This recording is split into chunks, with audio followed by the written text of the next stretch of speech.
Aujourd'hui, mardi saint, nous avons la possibilité de méditer deux extraits de psaumes qui constituent tous les deux un appel face à l'injustice, un appel au Seigneur.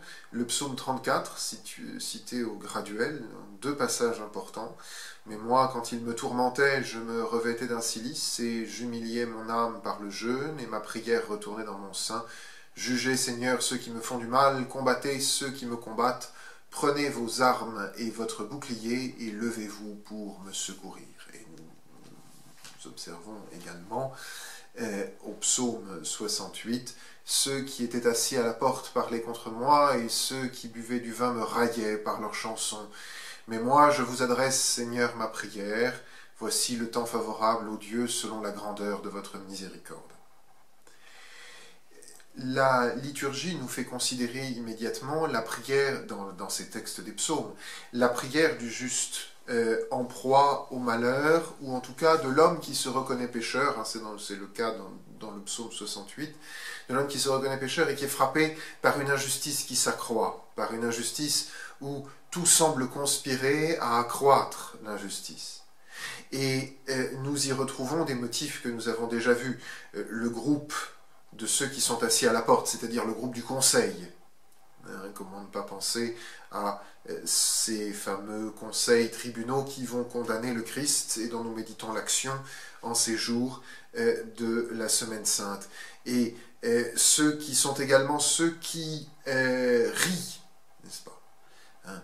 Et cela, c'est un des motifs de ces prophéties christologiques que nous avons vues en Jérémie, par exemple, au chapitre 15, et qui se tiennent là en hochant la tête, disent les psaumes, repris par la Passion, selon saint Marc, que nous lisons en ce jour.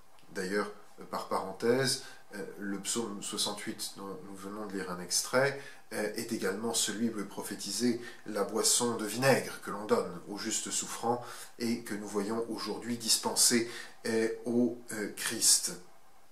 Donc, prière du juste contre lequel tout complote. Et cette prière du juste, elle se fait au moment, nous dit le psaume, au moment de la miséricorde. La Passion que nous lisons aujourd'hui se veut encore plus précise dans sa détermination. C'est que le vocabulaire employé par saint Marc, comme saint Matthieu et plus spécifiquement saint Jean, est le vocabulaire de l'heure qui vient. Au Jardin des Oliviers, le Christ, nous dit saint Marc, donc dans ce chapitre 14 que nous lisons aujourd'hui, prie pour que cette heure passe loin de lui. Et la prière achevée, au moment de l'arrestation, le Christ dit à ses apôtres, « L'heure est venue ». Alors, quelle est cette heure, ce moment de la souffrance et de la miséricorde? C'est une heure de douleur. Nous le voyons exprimé dans cette prière de l'agonie au Jardin des Oliviers. L'Évangile selon saint Luc nous montre cette prière accompagnée d'une telle douleur qu'une sueur de sang jaillit du Christ. Et c'est aussi l'heure de la supplication et des larmes. Alors, cette supplication et ces larmes sont apportées sont spécifiées par un texte qui vient après, qui est le texte de l'Épître aux Hébreux, en son 5e chapitre.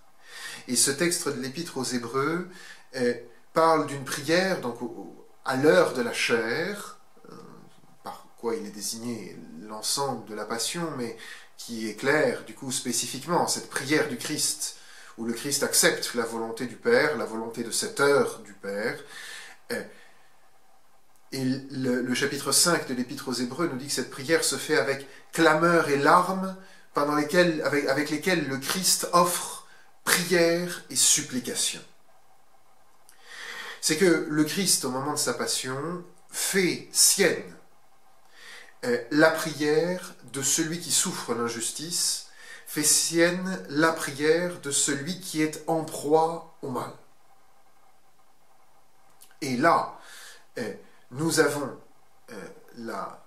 en quelque sorte la résolution en Jésus-Christ de deux aspects très différents. Le mal d'iniquité et le mal de sanction, de punition, le mal qui est la résultante de l'iniquité. Et ce que souffre le psalmiste qui se plaint et qui en appelle à Dieu, c'est du mal d'iniquité. C'est de ceux qui accumulent souffrance sur souffrance, qui complotent à la porte, qui se réjouissent contre lui, et qui ne sont pas vrais, qui agissent sans motif. Et ce que souffre le Christ à cette heure, ça n'est évidemment pas le fait de faire le mal, mais c'est le mal que les autres lui font subir. Et le psaume 34, que nous lisons aujourd'hui dans le graduel, précise, met cette prière dans la bouche de celui qui est submergé. Le psaume 34 comme le psaume 69 ont des formules très très fortes. Celui qui souffre est submergé par l'ennemi. Quand il me tourmentait, je me revêtais d'un cilice, j'humiliais mon âme par le jeûne, et ma prière se retournait dans mon sein. Face à la peine subie, et la peine subie, la situation du Christ nous le montre, d'abord en résultante et en conséquence du péché commis, de la catastrophe du péché commis, l'attitude fondamentale est un retour à une adoration. Je m'humiliais, je jeûnais, ma prière se retournait dans mon sein.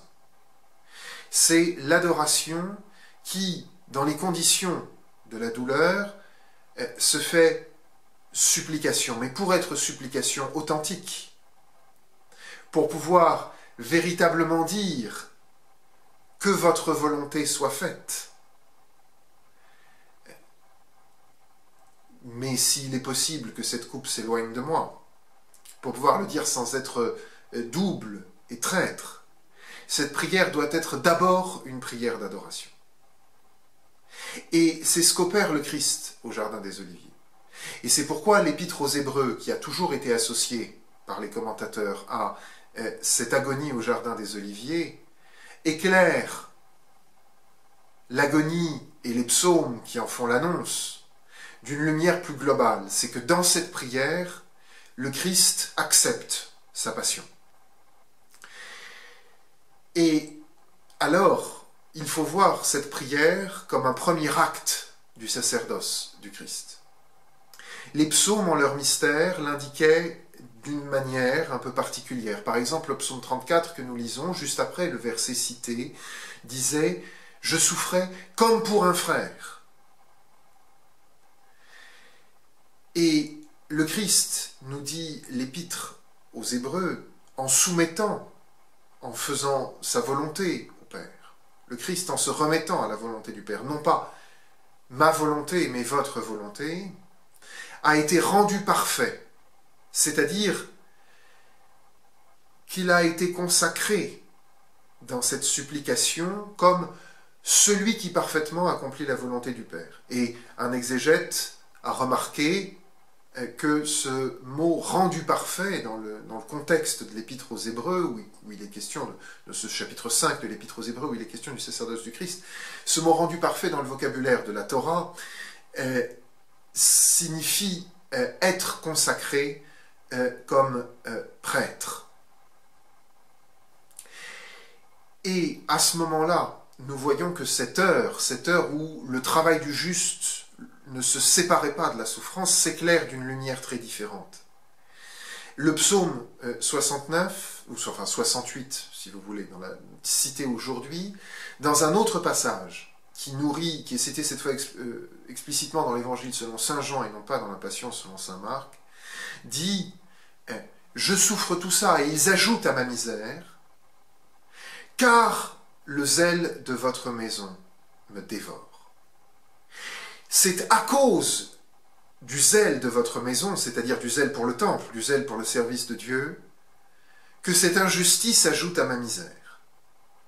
Et comment est-ce que cette injustice ajoute à ma misère? Elle s'ajoute dans ce zèle qui dévore. Le zèle qui dévore, vous voyez, cette personnification du zèle. Le zèle, on aurait tendance à en faire, et c'est vrai, une qualité de la personne. Je suis zélé pour. Là, par la formule biblique, par la formule du psalmiste, le zèle est comme extériorisé, devient une autre personne, qui ronge, qui absorbe.